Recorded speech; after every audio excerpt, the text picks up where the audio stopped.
मराठे OBC आरक्षणाकडे नेलेच.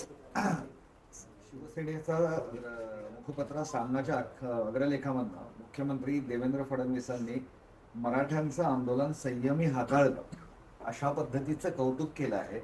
तर तुमच्यावर थोडी टोलबाजी केली आहे की चौफेर शिव्याचा वर्षाव आंदोलन स्थळ होत असतानाही मुख्यमंत्री विचलित झाले नाही. केलं का सुरू कोणा देईल म्हणजे शिवीगाळ देणारे तुम्ही आणि ते विचलित झाले नाही, संयमी ते. आणि लिहिलंय सामनाने, एक प्रकारे कौतुक. हा लिहिलंय सामना.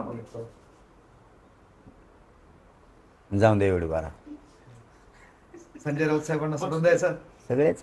नाही तुम्ही म्हणले फडणवीस साहेब टोले आणले म्हणले ना. फडणवीस साहेबांनी नाही आणले. हा. सामनामध्ये सामना लिहिलंय, पेपरमधून. सामनामध्ये असं लिहिलंय, दैनिक सामनामध्ये असं लिहिलंय की फडणवीसांनी हे आंदोलन खूप चांगल्या पद्धतीने हाताळलं. आंदोलन स्थळावर चौफेर शिव्या सुरू होत्या. हे आंदोलन गरीब मराठ्यांनीच हाताळलं, हे कोणीच हाताळलं नाही. आम्हाला माज मस्ती जर असती, कायदा सुव्यवस्था बिघडायची असती, सरकारचा राग असता किंवा फडणवीस साहेबांचा राग असता तर पोरं होते नुसते बनायलावरच होते. समजून घ्यायचं. उगा खेड्यापाड्यातले निब्बार पोरं आहेत ते. हां, त्यांनी मुंबई अशी जिवंत केली विचाराने, म्हणतो आम्ही. हा, विचाराने जिवंत केली. त्यांना रेल्वेतून विमानातून खालून वरून जाताना दिसत होते. हे काय आहे बॉ, हे कसं. एक त्यांच्यातलं लहानपण जागा केलं, त्यांच्यातली ऊर्जा जागी केली गरीब मराठ्यांच्या पोरांनी. हा, कशी असते, झोका कसा खेळते, रेल्वे कशी असते, एकामेका शर्ट धरून कसे पळत असते. म्हणजे हे रिअल आहे. एक मुंबईला आनंद देऊन गेले. काही बातम्या आल्यात म्हणून बोललो मी शब्द. नंतर अशा काही बातम्या आल्या की लोक म्हणले ते लोक गेले तर कर्मानं वेव आता.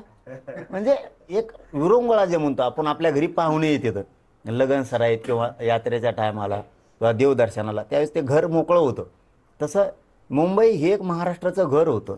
तिथं गरिबाचे लेकरं गेले, मस्तपैकी सगळीकडं हिंडले फिरले, परंतु कोणालाही त्रास दिला नाही. हे लोक त्रास देणार नाही. यांनी आंदोलन हाताळलं. उलट कोणी नाही हाताळलं, दुसऱ्यांनी. हे मराठ्यांनीच हाताळलं. आणि मराठ्यांनी पुन्हा एकदा सिद्ध केलं की शांतता राज्यात फक्त आम्हालाच पाहिजे, सरकारला नाही पाहिजे. त्याच सामनात असंही लिहिलंय की तुम्ही चौफेर शिव्यांचा वर्षाव होत होता तरी मुख्यमंत्री संयमित राहिले. सध्या रावसाहेब लयच बोलायले हो तिकडून. बरं, त्यात असंही लिहिलंय, ह्या लढ्याचं जितकं श्रेय जरांगेंचं आहे तितकंच श्रेय राज्याच्या मुख्यमंत्र्यांचंही आहे. फक्त तुम्ही मराठा, दोघं शिल्पकार आहात. फक्त मराठा.